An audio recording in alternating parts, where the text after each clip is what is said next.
Assalamualaikum dan salam sejahtera kepada tuan-tuan dan puan-puan. Nama saya Nurul Syabika binti Zainal. Saya merupakan pemegang ijazah sarjana muda Antropologi dan Sosiologi daripada Universiti Kebangsaan Malaysia. Ketika di universiti, saya telah menjalankan latihan industri di beberapa syarikat di Kuala Lumpur. Saya ke sini adalah untuk memohon jawatan Pembantu Sumber Manusia. Dalam masa 5 tahun yang kehadapan, saya melihat diri saya mempunyai pekerjaan yang stabil dan tetap yang menjamin kehidupan saya dan keluarga pada masa hadapan. Saya juga ingin memberikan perkhidmatan yang terbaik dalam organisasi ini dengan menggilap lagi kemahiran saya dengan menghadiri beberapa bengkel, kemahiran atau seminar.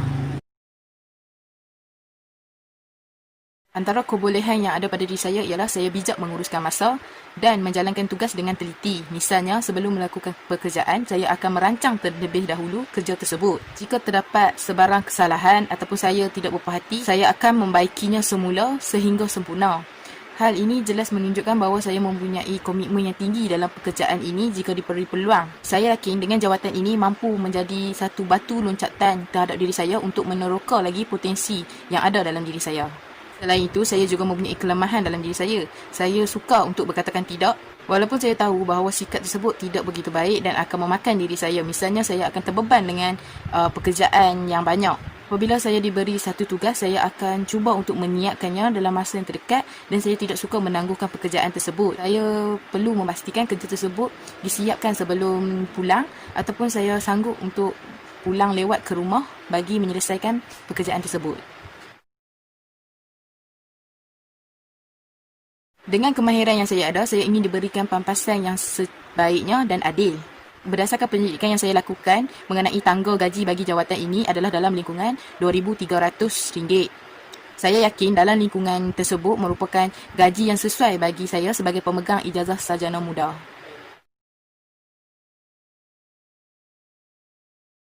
Saya juga akan menggunakan peluang untuk membaiki diri saya ke arah yang lebih baik. Saya sentiasa bersedia untuk memberi sumbangan daripada segi mental dan fizikal untuk kemajuan organisasi ini. Jika saya dipilih dalam organisasi ini, tentu saja saya akan berusaha untuk menjadikan diri saya lebih baik dan akan memberi sumbang saran kepada kemajuan organisasi ini. Pengalaman saya ketika menghadiri latihan industri di beberapa syarikat di Kuala Lumpur telah memberikan saya satu pengetahuan tentang pengurusan sumber manusia yang lebih berkesan. Sebagai contoh, saya akan membangunkan satu kaedah baru untuk melancarkan lagi pengurusan sumber manusia dalam syarikat ini. Saya bukan sahaja membawa idea-idea daripada kerja saya yang terdahulu, tapi saya mampu mempelbagaikan lagi inovasi untuk kemajuan organisasi dalam syarikat ini. Antara kepakaran saya yang lain ialah saya mempunyai kemahiran komunikasi yang baik. Contohnya, saya pernah menjadi panel jemputan untuk sesi forum ketika di universiti. Saya juga sentiasa fokus melakukan suatu pekerjaan. Saya tidak suka mencampur adukkan masalah peribadi dengan pekerjaan saya. Saya bersikap sangat profesional dalam urusan kerja. Oleh itu, saya mampu memberikan komitmen yang tinggi jika diberi peluang untuk menjawat jawatan ini.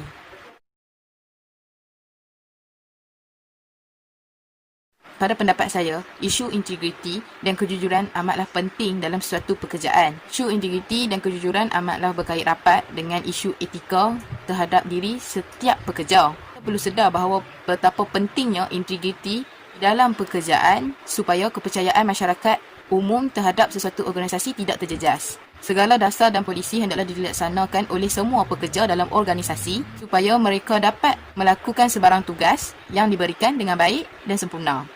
Dalam aspek tadbir urus dan pentadbiran pula, keruntuhan integriti ini mampu menyebabkan kepincangan seperti peningkatan amalan rasuah dan pecah amanah.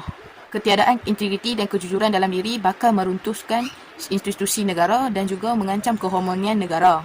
Justru itu, pendidikan berkaitan integriti perlulah bermula sedari awal untuk mendidik rakyat agar mematuhi peraturan dan kod etika kerja yang ditetapkan. Kejujuran juga tidak hanya dapat memberikan reputasi yang positif, namun juga meningkatkan kredibiliti seseorang di tempat kerja. Dengan kredibiliti ini, pihak atasan akan memberikan kepercayaan untuk menguruskan projek yang lebih besar dan kemungkinan akan dinaikkan jawatan. Secara tidak langsung, kejujuran akan menempatkan seseorang itu di satu kedudukan yang dihormati dan dihargai dalam organisasi.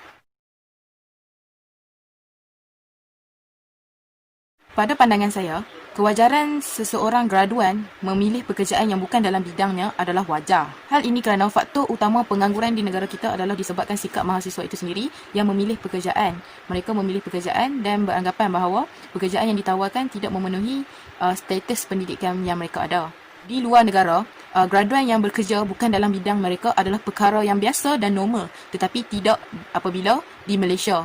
Masyarakat Malaysia agak janggal jika melihat graduan yang bekerja bukan dalam bidang pembelajarannya.